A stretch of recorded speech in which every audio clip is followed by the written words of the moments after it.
Welcome to మెగానన్ TV burning topic.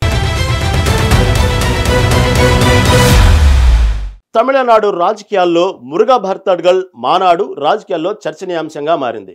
Andhra Pradesh deputy CM జనసేనాధినేత పవన్ కళ్యాణ్ కూడా ఈ సభకు వెళ్లారు. మధురైలో జరిగిన మురుగా భర్తడ్గల్ మానాడుకు బీజేపీకి సంబంధం ఏంటి? డిఎంకే నేతలు ఎందుకు విమర్శలు చేశారు? అసలు మురుగా భర్తడ్గల్ మానాడు అంటే ఏంటి? దీని ప్రత్యేకత ఏమిటి? పవన్ కళ్యాణ్ ఎందుకు ఈ కార్యక్రమానికి వెళ్లారు? Watch the story.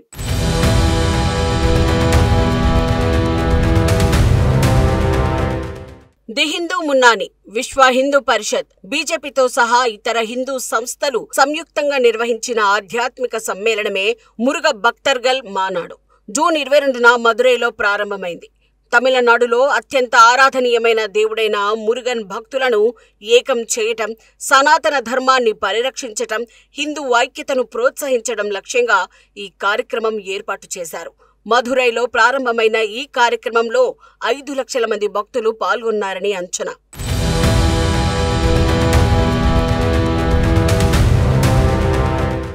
మురుగ భక్తర్గల్ మానాడు ప్రత్యేకత ఏంటి? మురుగన్ తమిళనాడులో తమిళ దేవుడిగా పేరు. మురుగన్ 6 క్షేత్రాలు తమిళ హిందూ గుర్తింపునకు కేంద్రంగా ఉన్నాయి. ఈ కార్యక్రమం హిందూ సంఘాలను ఏకం చేయడమే కాక తిరుప్పరం కుండ్రం హిల్ ను సికందర్ హిల్ గా పేరు మార్చే ప్రయత్నాలను వ్యతిరేకించడానికి ఒక వేదికగా మారింది. హిందూ మున్నాని బీజేపీ ఈ సమ్మేళనాన్ని సనాతన ధర్మ పరిరక్షణ, హిందూ ఐక్యత కోసం ఒక చారిత్రక సమావేశంగా ప్రచారం చేశారు. 50 లక్షల ఆహ్వాన పత్రాలు తయారు చేశారు. మద్రాస్ హైకోర్టు మదురై బెంచ్ భద్రతా ఆంక్షలతో ఈ కార్యక్రమానికి అనుమతి ఇచ్చింది.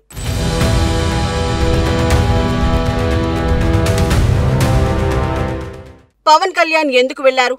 సనాతన ధర్మం పరిరక్షణకు తన వంతు కృషి చేస్తున్న నాయకుడిగా ఈ సమ్మేళనానికి పవన్ కళ్యాణ్ ముఖ్య అతిథిగా హాజరయ్యారు.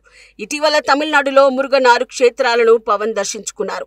సనాతన ధర్మంపై డిఎంకే నాయకుడు ఉదయనిధి స్టాలిన్ వివాదాస్పద వ్యాఖ్యలను గతంలో విమర్శించారు పవన్. తమిళనాడు బీజేపీ అధ్యక్షుడు నయనార్ నాగేంద్రన్ మంగళగిరిలోని జనసేన కార్యాలయంలో పవన్ ను కలిసి మానాడుకు వచ్చి కీలక ప్రసంగం చెయ్యమని ఆహ్వానించారు. పవన్ తన సినిమా, రాజకీయ, ఆధ్యాత్మిక జీవితంలో తమిళనాడుతో గాఢమైన అనుభవం ఉందని, తమిళ సంస్కృతి, మార్షల్ ఆర్ట్స్ ను చెన్నైలో నేర్చుకున్నానని చెప్పారు. ఈ కార్యక్రమం ద్వారా హిందూ ఐక్యత, సాంస్కృతిక వారసత్వాన్ని ప్రోత్సహించేందుకు ఆయన పాల్గొన్నారు.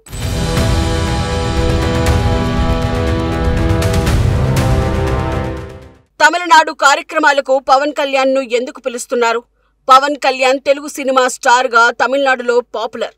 జనసేన అధినేతగా బీజేపీతో కూటమిలో ఉన్నారు.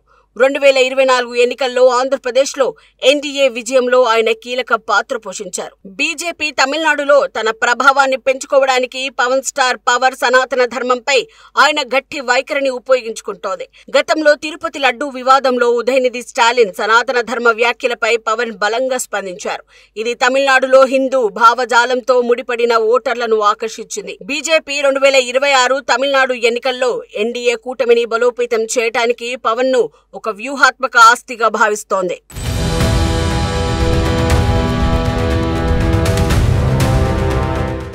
తమిళనాడులో డిఎంకే, ఏఐడిఎంకే ఆధిపత్యం ఉన్నప్పటికీ బీజేపీ తన ప్రభావాన్ని క్రమంగా పెంచుకుంటోంది.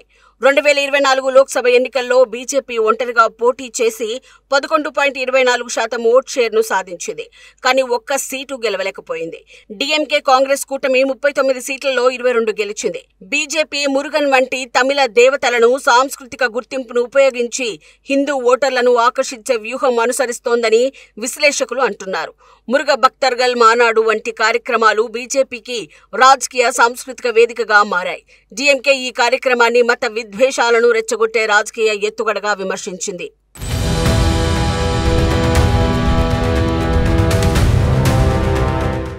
మురుగా భక్తర్గల్ మానాడు కార్యక్రమంపై వివాదాలేమిటి? మురుగా భక్తర్గల్ మానాడు రాజకీయ వివాదానికి కేంద్రంగా మారిందని ప్రధాన వాదన. భద్రతా కారణాలతో ఈ కార్యక్రమాన్ని 3 రోజులకు కుదించాలని మైకులు, యాంప్లిఫైర్లను అనుమతి నిరాకరించింది డిఎంకే ప్రభుత్వం. హిందూ మున్నాని మద్రాస్ హైకోర్టులో పిటిషన్ దాఖలు చేయగా కోర్టు భద్రతా నిబంధనలతో కార్యక్రమానికి అనుమతి ఇచ్చింది. ఈ సభతో పవన్ కళ్యాణ్, యోగి ఆదిత్యనాథ్కు సంబంధం ఏమిటి? డిఎంకే నేతలు ప్రశ్నించారు. దీనికి బీజేపీ నాయకులు కూడా కౌంటర్ ఇచ్చారు. పవన్ మురుగన్ భక్తుడని, యోగి ఆదిత్యనాథ్ తమిళనాడు సిద్ధార్థ్ స్థాపించిన గోరఖ్పూర్ మఠం అధిపతి అని సమాధానమిచ్చారు. ఈ వివాదం డిఎంకే బీజేపీ మధ్య మాటల యుద్ధాన్ని రెచ్చగొట్టింది.